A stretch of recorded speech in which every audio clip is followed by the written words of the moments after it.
Hello everybody, it's Ellie and Lucy from Roman Found, and we're out here metal detecting, but we've got a couple of friends along for the ride this time, haven't we? Our good friend Tom Ayling and Rufus. Hello Rufus!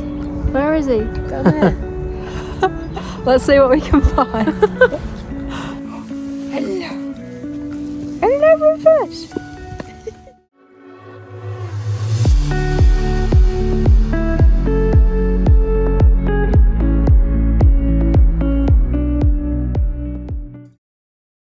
We wanted to show Tom and Rufus some ancient history, so we're taking him to some of the more ancient pastures on our permission. This sloping field is ridged deep with ridge and furrow. The ridge is so wide that it is strong evidence of early ploughing techniques. We've had everything on this tricky slope before, from military buttons, silver and even Roman coins, so let's see what we can find. It's a little signal.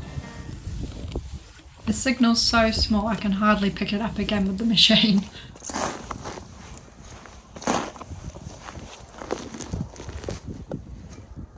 What do you think then? Let's see something interesting. Quite faint. Don't know how deep it's going to be.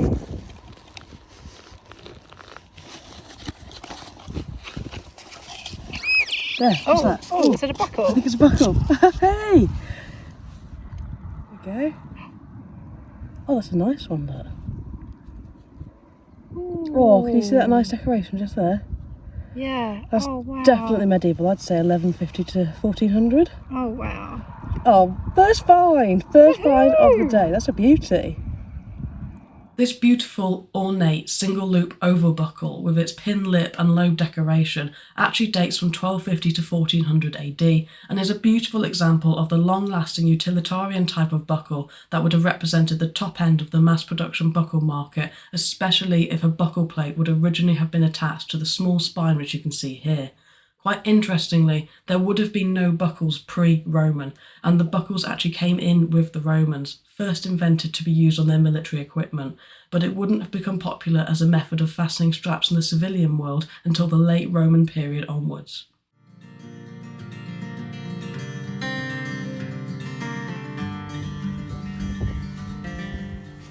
Not quite sure what this is going to be. It's quite a strong tone, but quite a little bit noisy. Little bit of musket ball. The tiniest thing took us ages to find. I think it's like it's a little bit of buckshot. Look how small it is. Honestly, little gremlin, sliding.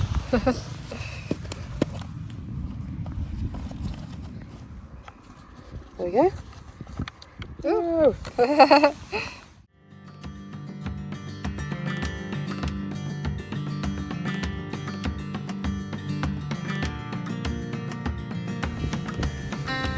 We're going to have another musket ball or something else.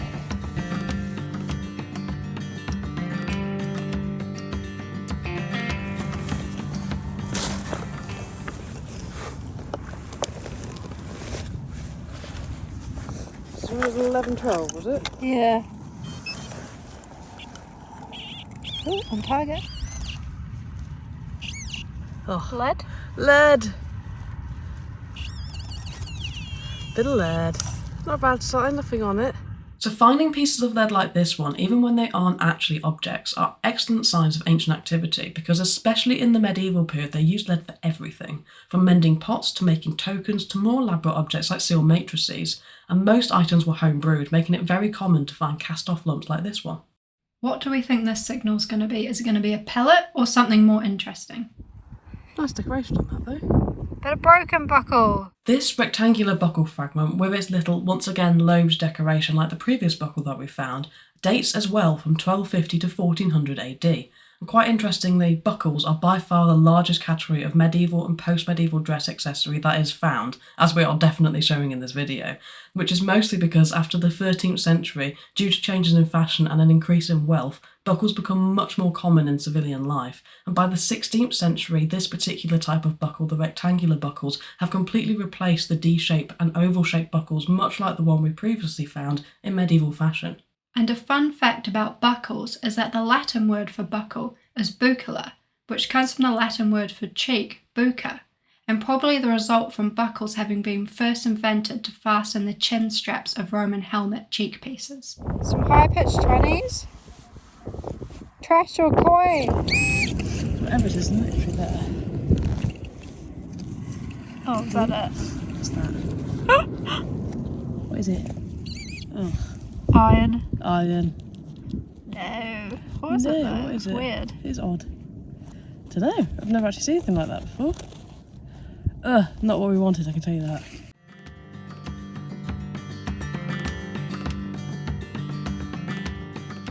This is one of my favourite signals on the VDI, a 10 to 12. So let's see what it's going to be. There's a little bit of something in there, look. Oh, what is that? Oh, is it a... Oh, look. Oh, beautiful. A mount. Yeah, it's a belt mount. Wow, That's yeah. definitely a medieval one, look.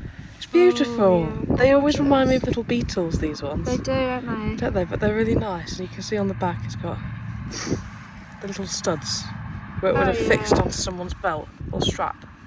Oh, that's a really nice example. That's a beautiful one, that. Almost looks like a little owl. Yeah, doesn't so it? cute. He's so sweet. So this tiny little guy is a beautiful cast copper alloy bar mount of medieval date, probably dating from 1350 to 1400 AD, and it's once again an example of medieval fashion at the time, where these tiny little mounts would have been fixed onto belts as a form of decoration, as a way of displaying your identity and your wealth. And from the vast amount that we recover, there was a huge choice in belt decoration, and the fashion was changing continuously.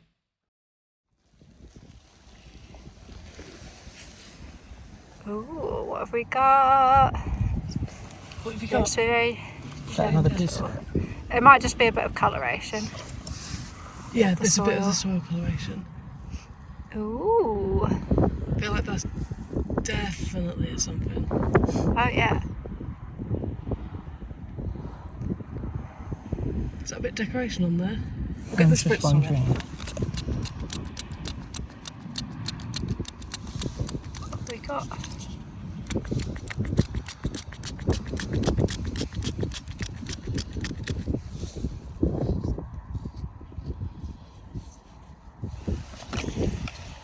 Is it a broken bit of like blade, maybe? Ooh. Is it a broken? Yeah, that's what I'm like a large wondering. broken strap end? It's definitely bronze. It's got an old patina on it. Yeah, that's really interesting.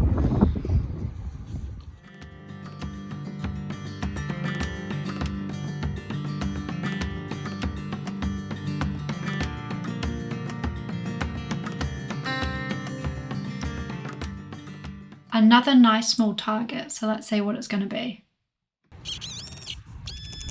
Have we got a tiny coin? I think we might have. Is it a tiny Roman? I think it might be a tiny little Roman. That looks like one to me. You see anything on it? A little something. Oh! See, there's just like a little bit of something open there. Yeah, there's definitely something on it. There's definitely some There's definitely detail something on it. I there. think it might be. Have you seen the one where it's like people underneath a boar?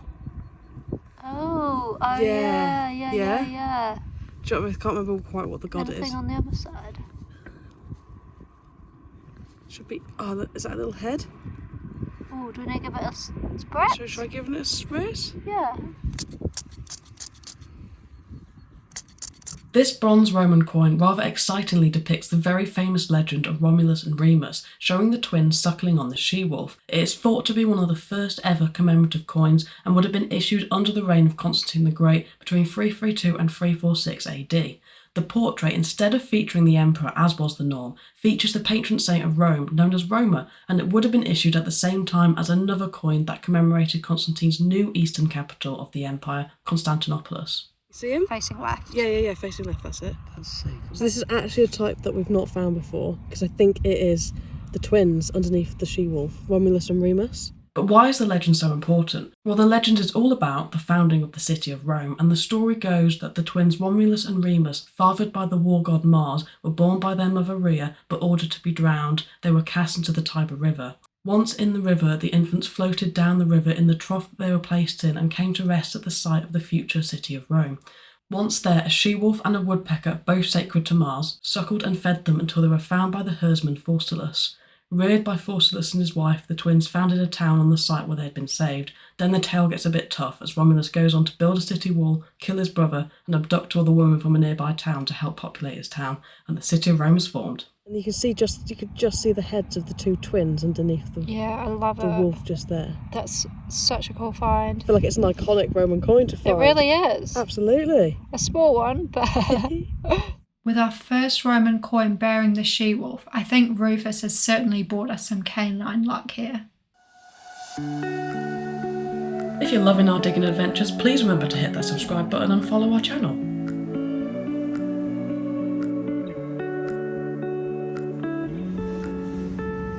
Quite a good signal, this one.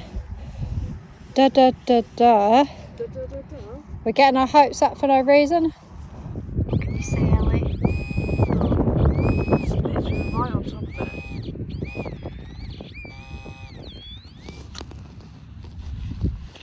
Where's it going to be? Oh. Oh. Silence. There. Is it trash? Is it a ring pull or is it... Is it a ring pull? Ah. After all that. Is it going to be a ring pull? Ancient ring pull. Celtic ring pull. Celtic ring pull. It sounded so good as well. Yeah, it did. Honestly.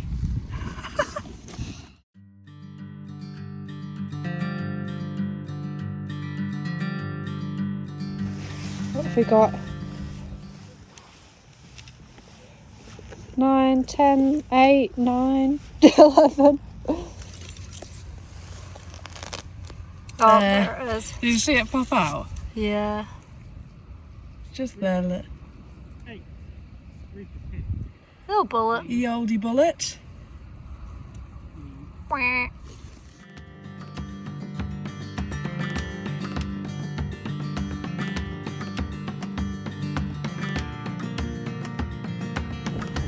High 20s. Have we got a coin or trash?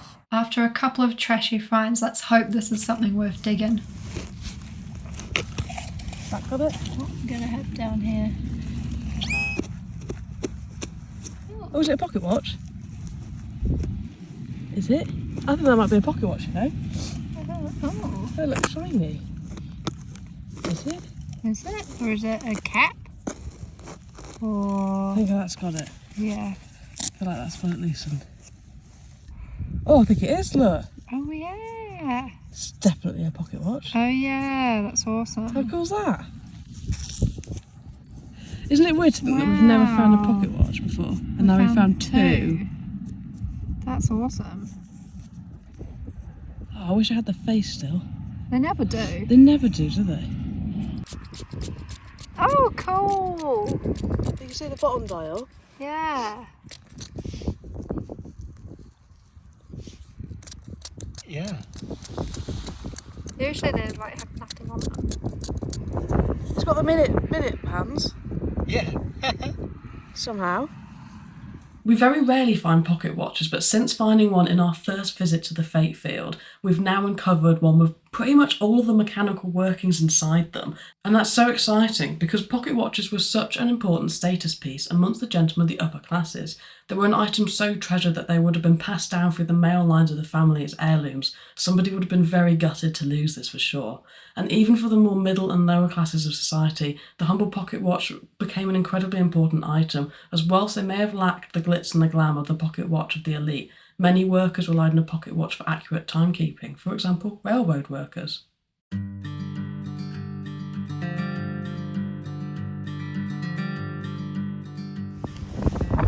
Little 9, 10. Something a bit... something huge and shiny. What is that? Is it? It's just a shiny disc. How random. How weird. Okay. Okay, is it like a mirror? Like a shiny mirror? It could be. Is it falling out It somewhere? might be a mirror. Is it a mirror? I can't tell, it's so scratched. It could be a mirror. Quite thick and heavy, yeah. Yeah, do you think it's a mirror? Yeah, I mean... Looks like one. Some more 20s.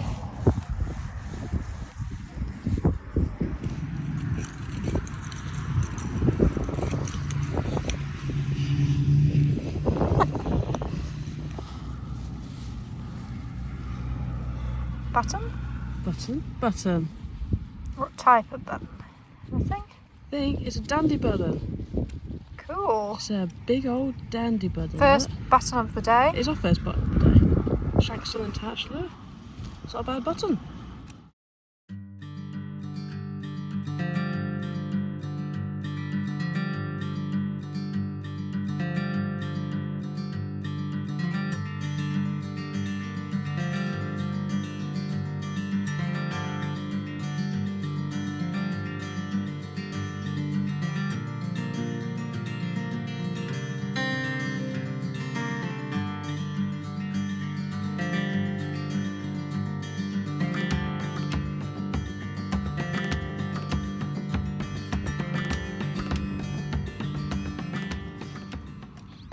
Hey! What was that, Tom? Tom's half a horseshoe. Big bit of horseshoe. Big bit of horseshoe. Was that first bit of horseshoe? No, I got a couple at detective. Oh.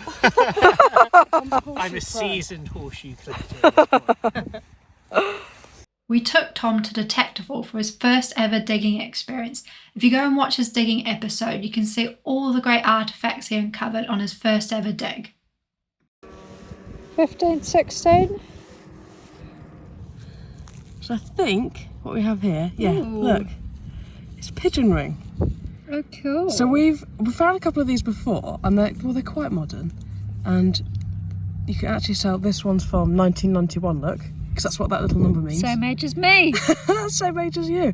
But you can actually, there's a place you can report these to, where you text off the number, and then they contact the owner of the pigeon and let them know where they went down. So it's important to mark the find spots of these, because it lets the pigeon owners know exactly what happened to their bird.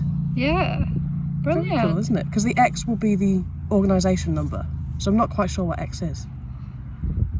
And this is none other than a pigeon ring, probably from a racing pigeon, because they're all ringed on one leg with life rings, and each one carries a unique number, and it is important to record the spot of these and to report that number, because the owners would like to know what happened to their pigeons. But there is some really fascinating history behind why racing pigeons are used as such an important sport, because the earliest recorded reference to the use of pigeons comes from the time of Ramses III, when they were used to convey news between cities regarding the flooded state of the Nile. The Romans also used pigeons to convey messages throughout the empire, and they were held in a very high esteem in the Arab world, and were brought back to Europe in medieval times by the Crusaders. By the 1800s, there was an official pigeon postal service throughout France. The British royal family started to keep pigeons in the late 19th century, and pigeon racing became a proper sport of the masses in the early 1900s.